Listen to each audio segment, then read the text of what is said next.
here again, just a refresher for the folks that were here this morning.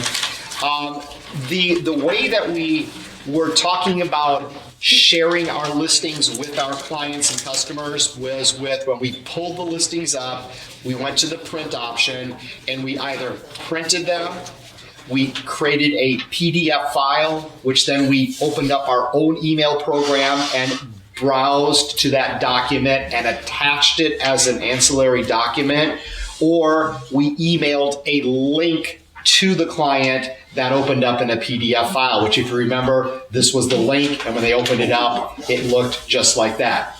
So now we're going to throw a whole nother loop into that, because when you also are pulling up listings and you want to send them to your client or customer, we also have an email option at the bottom of the screen. So just keep in mind, it's a little bit kind of some fuzzy logic here. Print has the ability to email. We also have a separate standalone email button. And just remember, whenever you see an email button all by itself, okay, just like you see here, it's all by itself, that will open up a form which lets you fill out your email. Who's it going to? What do you want to say to them? And then click send.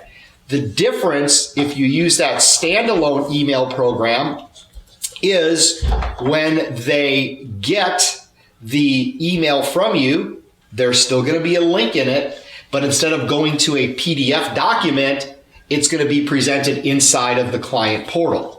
So now we have a whole new way for them to see the information. It's the same information. It's still that listing on Oak Street, except when they open it up, it now appears inside of this portal. And the best way to describe the portal is, think about a picture frame, okay? Just visualize a picture frame.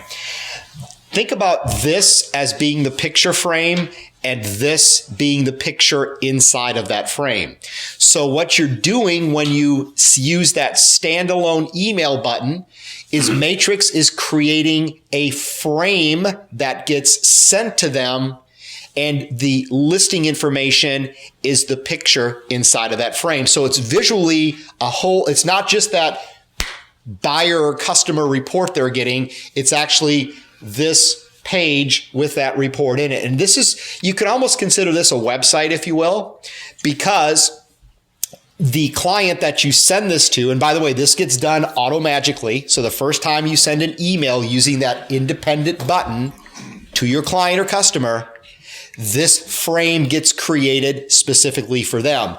They could save this as a bookmark. They could create a shortcut for it. They could make it a favorite, because from that point going on, it's something that they can come back to anytime, just like they would save a website. Okay, just like they could go back and say, oh, I want to open up that portal, boom, and there it is. So the difference really is that the view and how they get it and what they can do with that information is going to be different. And it's going to be much more interactive. They're going to be able to look at the pictures. They're going to be able to look at the maps. They're going to be able to rate properties if they like them or don't like them or things like that. They're going to be able to send notes back to you and interact with you, where if you just send them a link to a PDF file, it's just, let me look at it, let me just hit the reply button, or let me pick up the phone and call you. So this is much more customer interactive at this point in time, and it may not be for everybody. This may be something that will scare off some of your clients and customers, because there's actually work that they can do with it. It may not just be that simple, hey, send me that listing and let me look at it and I'll let you know, or if not. This again, adds some more fluff to that. And again, I'll come back to this. I just want to let you get with that for a second. So before we do any of this, we have to kind of focus on our contacts and how we put contacts in the Matrix system. It's not hard. It's just, it benefits you to do it, and you'll see how the benefits come out in just a minute. So your contacts are put into Matrix under My Matrix and Contacts. So just remember those tabs across the top of the screen. Every one of those tabs means something.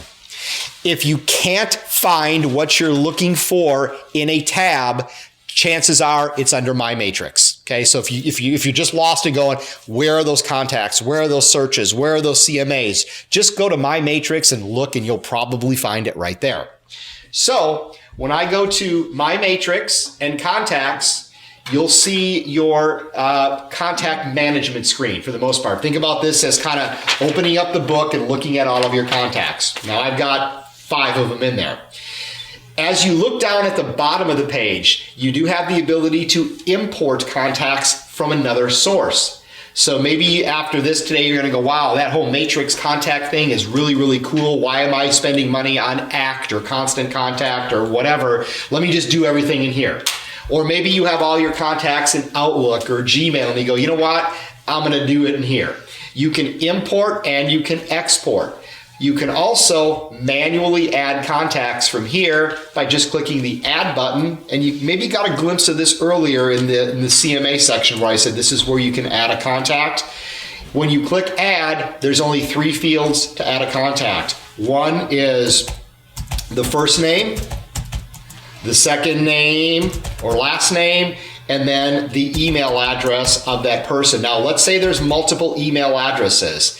Let's say you've got a husband and a wife that you want to be doing. Just put a comma in between them and type in his or her email address. And if there's somebody else, again, put another comma in there. Okay, so that's how it works. Now, you can also categorize your contacts. Why would you want to do that? Well, because if you've got a long list of contacts, it's easy once they're categorized to sort by how you group them. You want to be able to get to your pool of buyers, your pool of sellers, things like that. If you don't categorize it, it's perfectly fine. But you know what? If you do a little bit of work up front, it can save you some time later on. Now, buyer, friend, seller, prospect, there's got to be more than that. Well, there is. You can actually customize your own contact labels. So we give you 1, 2, 3, 4, 5, 6, 7, 8 different things. So if buyer, seller, friend, and prospect are not things that you use as categories, you can make your own. Maybe friend happens to be a category. Whatever the case may be, you can freeform type in up to 8 of your own contact categories, and then you can categorize your contacts accordingly. So basically you get 12, 4 that we create and 8 that you can create. If you are a person that wants to go into even a deeper level than just last name, first name, and email address, you can say show all fields, and then you can add in their address, their business address, and you can put any applicable notes down here if you want to. Remember, the contact never sees the notes. These are your notes that are available to you that you put in. With Matrix, also keep in mind that because Matrix is fully mobile, if you add a contact here, you can pull up that contact on your smartphone and see all this information. You can pull it up on your tablet and see all this information. Conversely, if you were to enter a contact on your tablet, it would be available, of course, on your laptop and desktop also. Can any of that be sent? Can you send it? Yeah, like I have a business partner. Can I send him that information? Not without copying and pasting it. There's no easy here you go button. No. Good question though. If you have like Nick and Sue, Uh-huh. and you want both of their names to be in your contact thing? Great question. So let's say I have Nick and Sue as a husband and wife, right? So I can do this, and now it says, Dear Nick and Sue as a salutation. Can you get rid of the Smith? You gotta have a last name in there. Meant for your salutation. For the salutation, you can use one of ours, or you can create a custom one. Thank you. So if you want to say just Dear Nick and Sue, or maybe you're going to choose Dr. Nick Smith and Sue Smith, or Nick Smith and Dr. Sue Smith. I mean, whatever. You can use our casual ones, hi, hello, or dear, or you can put your own in, whatever you want to. So there is flexibility there to be able to do that. So I'm going to go ahead and I'm going to save this, and I've just added them in as a contact with both their email addresses. They're classified as friends. As you look at this list, you're going to see some columns: name, email, category, which, by the way, remember, we can sort. Click on the column header, it groups my buyers, does it in reverse, so that's how you can group things together. The one that looks like a little gear with a little envelope, which is kind of hard to see in the back, If you have any auto emails tied to these people, it's going to tell you you've got one auto email tied to them. This is going to tell you how many saved searches you have tied to that contact, so you can quickly see if you've got any searches or auto emails running. The one that says my last use, if you hover over, it'll tell you that's the last time you changed, emailed, or printed something for that contact. So remember what I just did? I just added Nick and Sue. I touched that record 1 minute ago. So every time I touch that record, it's going to timestamp it, so it's the last time that I know that I interacted with them. When you have a client getting information via the client portal, you will also be notified here the last time that they visited their portal. So you can see out of my 6 clients, only one of them is being used on the portal. And the last time that they opened it up was at 11:14 this morning. So I can track when they're doing it. So this is the last time that your contact visited their portal. So you can, kind of see what's going on. They're listing carts. We briefly touched on that in the search section. Any properties they have in their carts are available here. And if you want to click on that number to see what's in their cart, it'll show you how many properties are in their cart. So you're actually going and being able to, get some information from this screen. If on their client portal, they marked anything as a favorite or a possibility or a reject, or they've added any notes down here, you can quickly see that from here. Here's the note section. Here's the favorite section. Here's the maybe section. Here's the I hate like poison section. So if you want to see those favorite properties that they put in their portal, you click there and you can see the favorite properties marked with a little heart or the thumbs up. If there happens to be a note you haven't looked at, it'll have a little star next to it. And you can see that Joe said he loves the red door, and I'm going to put I do too, or something like that. And I'm going to click add note. So what happens is that now is the way that we are collaborating with each other. And that information goes back to his client portal, and you can now see what I just added today. So does that right here. sound like an email to that guy? It doesn't let them know that, unfortunately. They have to actually log in to see it, so it doesn't give them any kind of a tickler message that says, hey, Jay just responded to you. They actually have to go open it up, and then any of those notes will then be there immediately. But when they write a note, we don't get an email? No, unfortunately not, but what you do get is on your home page of Matrix, you do have a little widget right here that tells you who has visited your portal, and if they add a note, there'll be a little sticky note icon right there that'll let you know that this person has added something. Or if they mark something as a favorite, there'll be a little heart right next to the time, so you'll know when they got in and what they did. So it's kind of, you have to log in, but you can remember you can log in on your phone or your tablet or your laptop or your desktop, and you'll still see that gadget, and you'll have a visual cue in front of you that something's been done. I agree. I think it would be nice that if somebody went in and marked something as a favorite, I got a text message or I got an email that said, hey dude, Joe just went in and marked a favorite. You need to look at this now. I know that's on somebody's crystal ball in the future. Right now, though, it doesn't work that way. I hear that all the time. Great suggestion, probably will happen, but it's not there right now. So that's what we do with contacts in Matrix, and that's kind of your list of contacts. So that's how you put them in, and that's how you add them, and you can kind of get a visual cue of what's going on here. Now let's circle back around and talk about taking the information with a contact and getting it out to them using this client portal. And here's how we do that. Let's say we're working with a client and we've created a search for them. So I'm just going to go back in and do just a real simple search again. Nothing crazy here. Let's say they're looking for $2 million or more homes, and there happens to be 40 of them. So I'm working with a client right now that this is their wish list. So what I'm going to do is I'm going to put in their wish list, and I'm going to get their results to see what's currently available at this moment in time. Okay, just like any other search, right?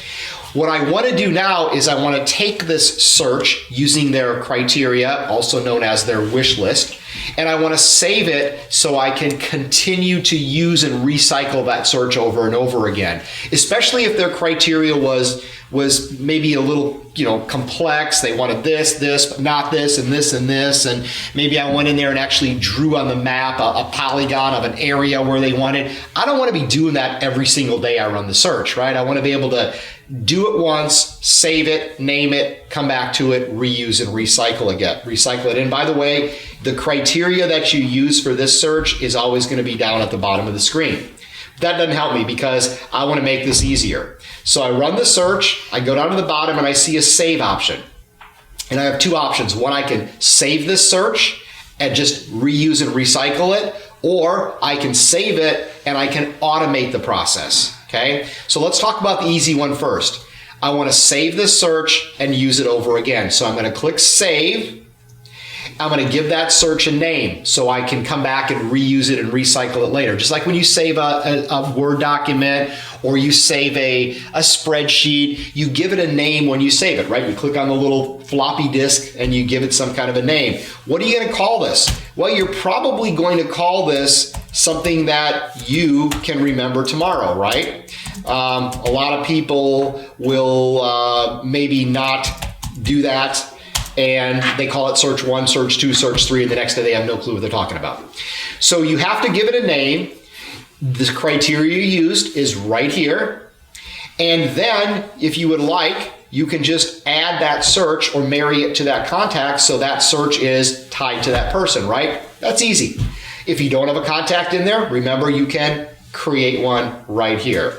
So what I did at this point is I named that search and I saved it and I tied it to this person. The only thing I have to do then is just click save, and it says, oh, you've now created a saved search for Nick called Nick Search. So now it's a brand new day and we want to rerun that search for Nick again. We go to My Matrix, we go to Save Searches because that's what we just did, right? Remember, if you can't find it, go to My Matrix. If you saved a search, this is where you're going to find it. You're going to click it. You're going to see all your saved searches that you have, and you're just going to go down and find the one called Nick. That's now tied to Nick and Sue. Click on it to open it up, and if you want to run it, click Results, and you don't have to go back and repeat everything once again. That's just a... Go ahead. Sorry, does it automatically update? It does. Okay. When you click results, it's running a live search against this criteria. So there's 40 results now. If a new listing comes on that matches this criteria and you run it later today, you'll see 41. And conversely, if 2 have been sold or off the market, you will have 39 of them, or whatever the case may be, or 38. So that's how you save a search, and you can reuse and recycle it again. But you're going to be a little bit smarter, because what you're going to do, oh, by the way, just so you know too, when I run that save search, I go and open up Nick Search and I get my results. Remember what we can do earlier? We can pick these and we can print them and we can email them. So everything you learned earlier is the same, except this is a search result coming from a saved search. All the columns can be sorted. Your MLS numbers are there. Everything is the same. You said it's pretty easy to import. Say you've got somebody that you've been sending emails to for 10 years and you don't even know if they're still alive. Is it just as easy to delete them? If you know, contact you have in there? Right. Yeah, if you've got a bunch of contacts in here and this guy's dad just clicked his name and clicked delete and he's gone. Okay. Remember, if you do that though, you do get the idiot warning before you do that. So we're going to make sure, because once it's gone, it's gone. Okay. What about price changes, reductions?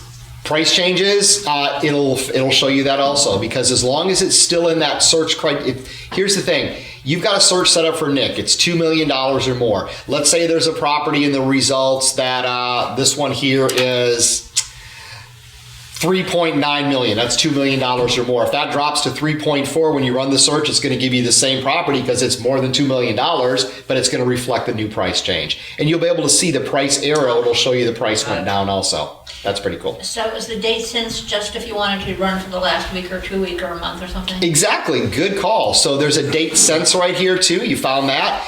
If you want to go back and you want to run it from a specific time period or whatever, you can go back and you can change that. This is the last time that I ran it here, which was a couple of minutes ago. Or I can also do an update and I can pick what day and what time that I want to run that from. So you can go back and say, you know what, I just want to see stuff from a week ago. I don't want to see everything.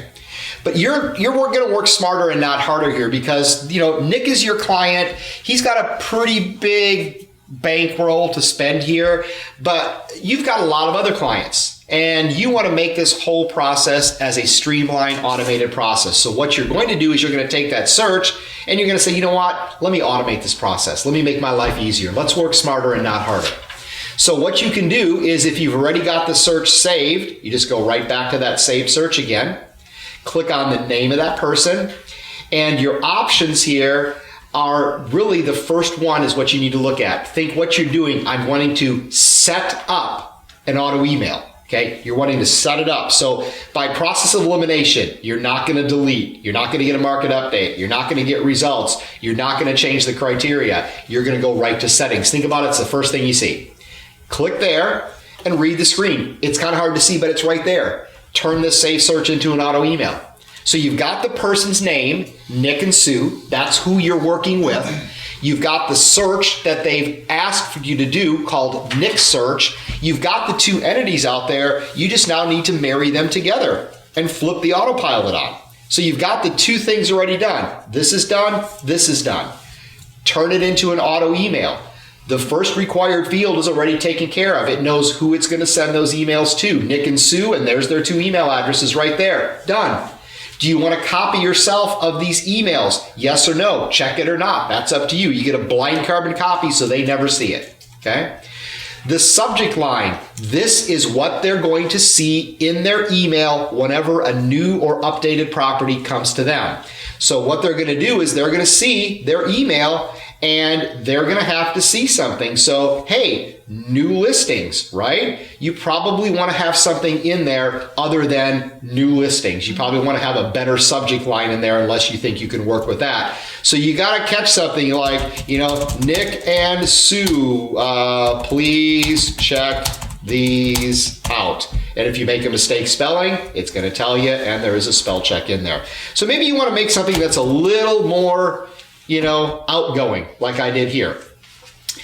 The first time you set an auto email up in Matrix, we have already created the message for you. We've already created that handshake message saying, this is what's going to be happening from now on. You're going to be getting this new client portal, and it's going to contain a link to listing information, either manually or things I send to you automatically. You can use that client portal with your favorite browser. You'll be able to view the information, the pictures, the maps. You'll be able to categorize listings and rate them. So we're kind of setting up everything that they're going to get. And basically it looks, oops, if I can find one here. I guess I didn't have one there. I thought I had one here, but I did. But that's exactly what they're going to see. That email's already been set for you. You don't have to do anything. Now, if you don't like our wording, feel free to type what you want in there, okay? If you want to embellish that or add to that or maybe make it a little more homey and friendly, feel free. Otherwise, do nothing.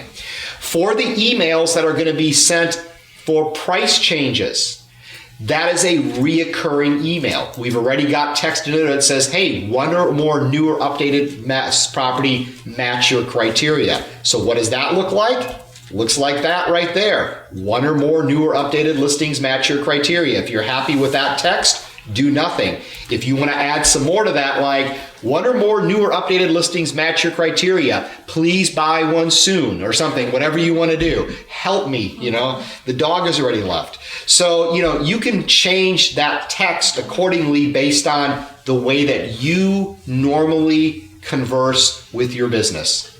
Make it friendly, make it formal, whatever you want to do. If you do nothing, it's already in place for you, okay? Finally, the last thing is to choose how often they are going to get those emails if you find a match, or actually if Matrix finds a match. Because Matrix is now your personal assistant. Matrix, 24 hours a day, 7 days a week, is going to be continually searching for active single-family detached properties in the Central Virginia MLS for properties priced $2,000 or more. That process happens behind the scenes. It never ever stops. It's the Energizer Bunny. If it finds a match or a price change, it's going to hold that result for you until you have told it to release it to your client. If you say as soon as possible, within 15 minutes of that listing or that price change getting into Matrix, that email will be in their inbox. If you choose the daily option, it will hold any matches throughout the day. And if you have AM selected, it will release all of those emails, if there are any at 8 o'clock in the morning. If you choose AM and PM, it'll continue searching throughout the day. And if there's anything that it hasn't found since 8 a.m. this morning, it'll give an update of only new stuff between 8 a.m. and 6 p.m. And then it'll search overnight. If there's anything new, it'll push it out in the morning. If not, it'll just keep looking and sending whatever you tell it to send. So it's like an assistant running the search 24 hours a day, 7 days a week, and pushing that email button whenever you tell it to push it down here. It's 100% automated. Or you can say monthly. So that's how you set up an auto email. You may find that to be beneficial for some clients. You may find it to be maybe something that you just want to manually search like you're used to and have a little bit better control on it. It all basically starts off with your search criteria. The better your search criteria, the better matches it's going to find. Now, if you're a person that wants a little more control over this, you can enable the Concierge Mode, which the search will still run 24 hours a day, 7 days a week, but instead of sending the results directly to your client, it will send the results to you, and you can proof them before you send them off to your client. Okay, so if you've got a high maintenance client that doesn't want white kitchens for whatever reason, no white cabinets, there is no way you can set up a search in MLS that says white kitchens not, right? So, you know, they're going to get through. So if you've got a real finicky client, choose the Concierge Mode. The search still runs 24 hours a day, 7 days a week, but as soon as it finds a match or a price change, that goes directly to your inbox, and then you can look at it and say yes or no, and you can vet those properties out. If that's not a concern, then let the system do it by itself. Don't use that mode and automate the entire process, okay? It's like if you set up auto bill pay. Sometimes you just go, look, you know, that bill's gonna be the same every month, just pay it every month. Some of them you say, look, send me that bill first, let me look at it, and let me press the button before I say, pay it out of my account. That's kind of the difference between the two. Okay, so now those automated emails go where? They go into the client portal. So your client then will be able to get an email from you, and when they click on that email, they will be able to see that information inside of their client portal. And guess what? I went to another account here, but this is where they're going to be. There's going to be a little box that says auto searches. Anytime an auto email is found, your client's going to get an email letting them know there's something new. They'll click on that link and they will go directly to their portal and see all of those properties that were sent to them auto-magically by the system. That's the whole purpose of the whole auto email. So there's a whole separate box down here that contains just the auto emails. Auto emails are search criteria that you and your client have mutually agreed upon together, and it's going to send them what matches there. And that's, you know, that process. In theory, they could be getting, if you set up ASAP and it's a really hot market, if it's a market that you're in an area where there's a lot of homes coming on the market, a lot of price changes, they could get multiple emails a day. Again, good, bad, I don't know. Question. Yeah. The first 4 of those Uh-huh.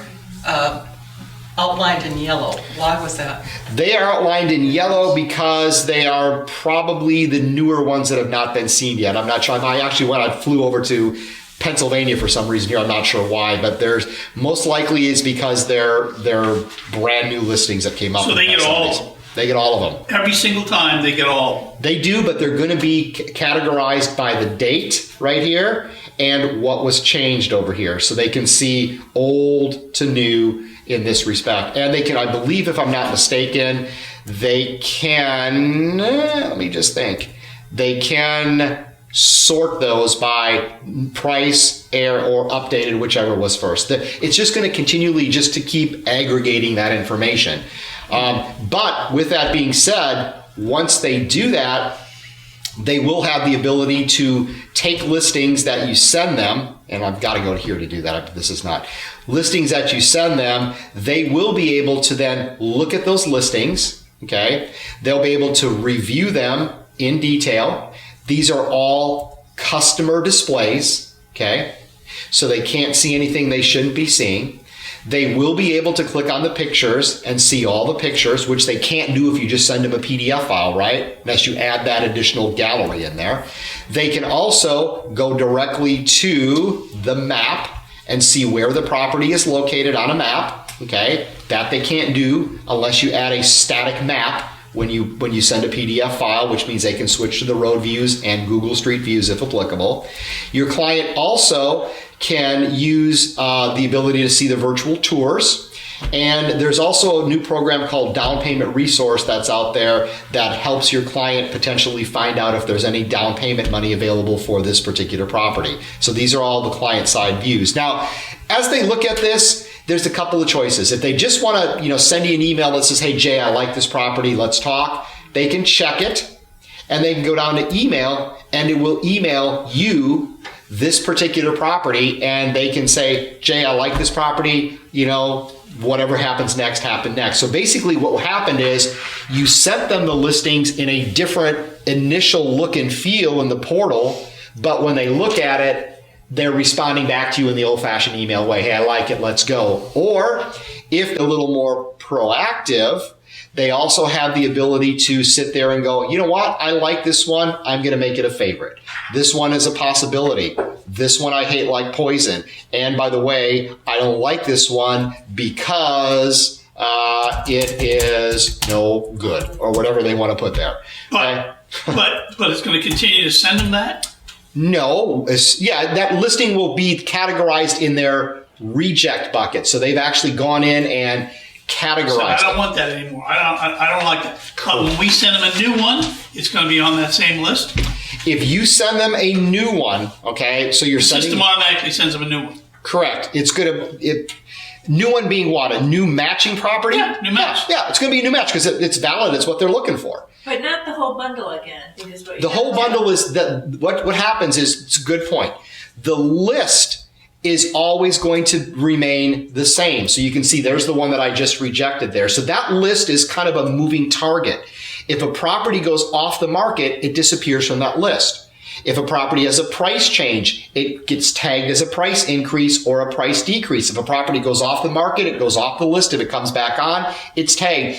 To your point, though, that list could be fairly large because it keeps it's alive. It's a moving target. Right. Every time they're getting the full list. Right. Every time they open it up. Single time. Exactly. So you can't send them just the new listings during the past week? If you are doing this, you can if you want to. And what happens is those would come in here. So if you're sending, let's say you did new listings for the week, okay? You email it, they click here, they see the new listings for the week. That you can, absolutely.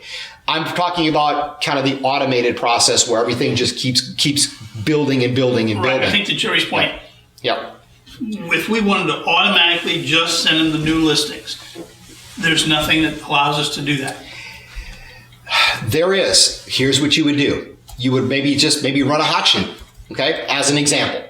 A hot sheet would be the perfect way to do what you're doing because you would create a hot sheet and you would say, hey, look, show me all the new listings in the past 7 weeks for whatever area, run your search, get all the new listings, pick the new listings, and click email. Okay, watch what happens here. Click email, send this to Joe, as an example, call it new listings this week, and just send it to him, right? Okay, that's what you could do. Then when Joe goes back to his portal, he will now see a link that says new listings this week. And when he clicks there, he will see the new listings for this week. And that's only going to show you the ones that you pick. So yeah, you can do that. Absolutely. But I mean, the system can't do that. No, the system will not do it. So what we're trying to do is get away from the work that the agent has to do and let the system do. Well, a hot sheet can do all that work for you.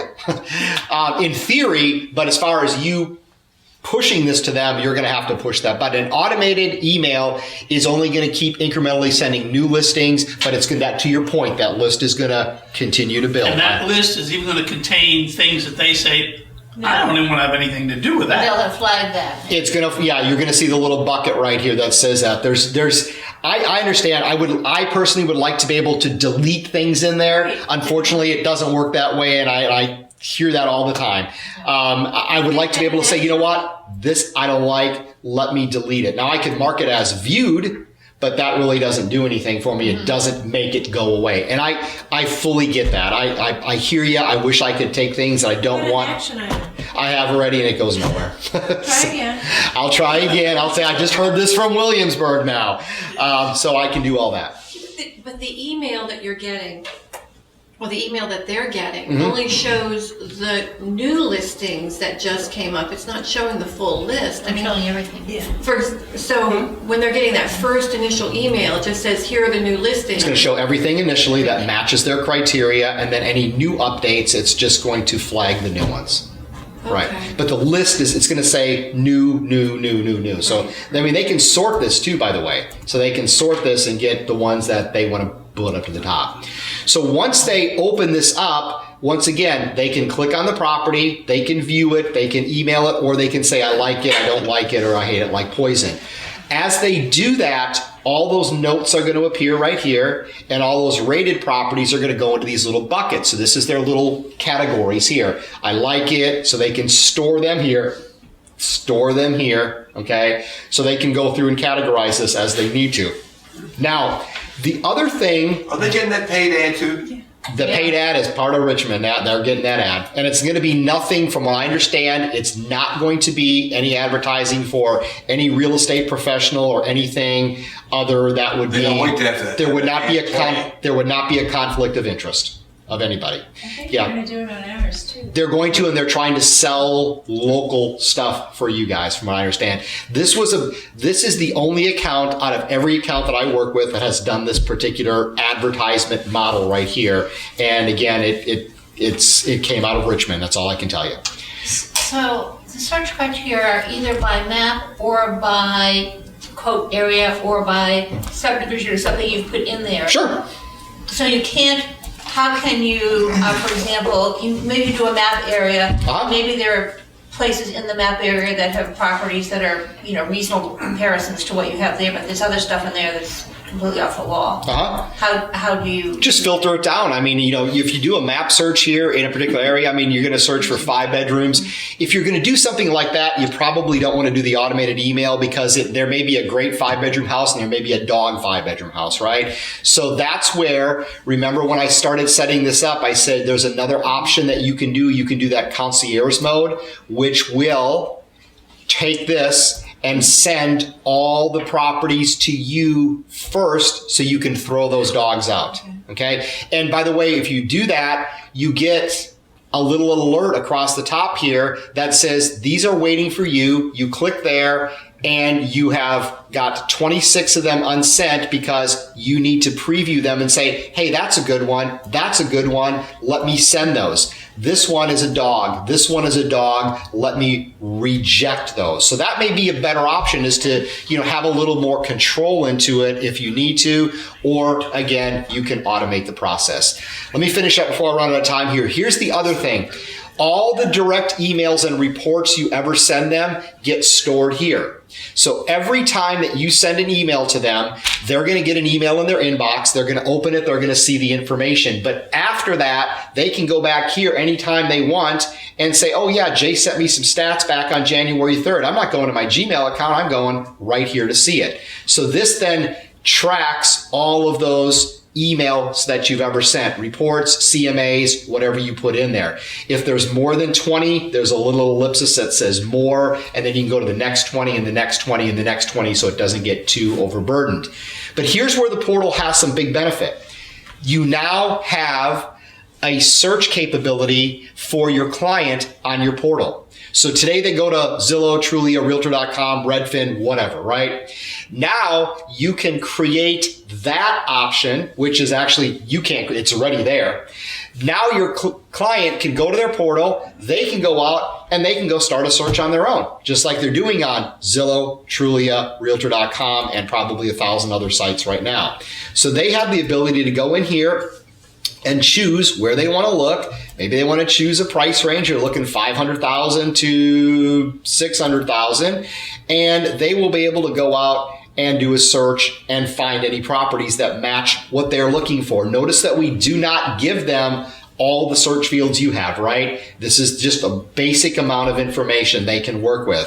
But when they do that, these are all, once again, in a, what did I just do? I just removed everything. They have just a limited amount of information to work with, so they don't have everything. So they run their search and they can see it. They can click on the properties, they can view them, but they only see them again in the customer format, which they can then check and email and say, hey Jay, I did the search on my own on your portal and I found this property here and I'd like to see it. So then you're involved in that whole transaction. Or they can rate it, save it, and then when they come back and they like it, they can just go ahead and say, hey, look, I found that property, doing a search. So that doesn't include any listing company or anything like that? Does not. You're the point of contact. That's the key. But we don't get an email that says they did this on their own. They have to contact us. If they do this on their own, you, as the realtor, have a gadget on your homepage that tells you they've been in there, when they've been in there, and if you click on their name, you can not only see how many times they've been in there and what they're doing, you can also see if they saved any searches on their own. So you have to actually log into Matrix to do that, but you can track the last 40 times they visited their portal. 1235, 1235, 1233, 1205, 1114, 1129. You can see everything they're doing. If they added a note, you click there and you add their note. Remember what they said? It's no good. So, the application, you have to go into it to be able to do some of this stuff. But here's the best part of it. If you think about this and you just kind of put your head around this, if they can do their own search, they're searching what? They're searching MLS data. They're searching it in real time. Just like when you go into Matrix and you search, you're searching in real time, right? So think about the benefit of this. Number one, when they search, they always have your branding across the top. So they have a name and the face together. They're in your sandbox, not somebody else's. When they do the search, it's in real time. So we've all seen the Realtor.com commercials, right? They tug at your heartstrings. And if you read or talk, they always say MLS data is updated every 15 minutes. You're getting updated information to your client every second right now. So by using this search, this is the most accurate, up-to-date information. If a property's active and they search, it's going to be here. Not like occasionally going to some third-party sites where they do a search and they call you and you realize that property was what? Sold 3 months ago, not even on the market, non-existent. You will not have to deal with those headaches anymore because you gave them the most accurate, up-to-date search tool with your portal. Get them off of those sites and get them onto your site. That way they don't go to a third-party site, they pull up your property and it's somebody else's mugshot next to it because they have paid placement, right? Maybe you do that, that's great, but that doesn't work that way. So in Matrix, the portal has some benefits. It's kind of a one-stop shop for everything you do with your client or customer. So everything is in one place. All the emails and reports are in one place. All their categorized properties are in one place. All the notes, they can do their own search. They see your branding across the top. So it's an option that you can use if you want to that requires interaction with the client versus just sending them a listing sheet in the email as a PDF file and then they email you back or call you. If you want to do that, feel free to do that. If you want to use this, that works also. Now, say they go in and create another search. That doesn't override the search you've already created, does it? If you do what? Say your customer client creates a new search. They still get the original one that you created. Correct. So here's what happens is they can have up to 5 searches on their own that they can save with their own criteria that they can change whenever they want to. Plus, you can also feed them the automated emails with the agreed upon criteria that you have. There's no conflict. Can they stop your searches from coming? Other than sending you a note saying, don't send me this crap anymore. There's always an unsubscribe option on the bottom of the screen. So They wouldn't have searchability anymore then if they unsubscribe. Well, they would because all you're doing is unsubscribing from that particular search that you have running. If they were to just unsubscribe right here, it's going to give them some options. Do you want to unsubscribe from just this single email? Do you want to subscribe from all emails from Jay? Or do you want to unsubscribe from everybody? So it's whatever they choose, and the level of effort they want to do here as far as blocking you, they can do that. So that's up to them. So in theory, yes, they can, or they can just say, you know what, this search that you're sending me has no relevance to me. The other 3 that you have make sense. Kill this one. And in the same respect, if you decide that later on they are no longer a valid contact of yours, you can also set them to inactive, and that'll turn off the auto emails for them and make the client portal inactive for them also. If they unsubscribe though, do we get notifications? You do. You get an email.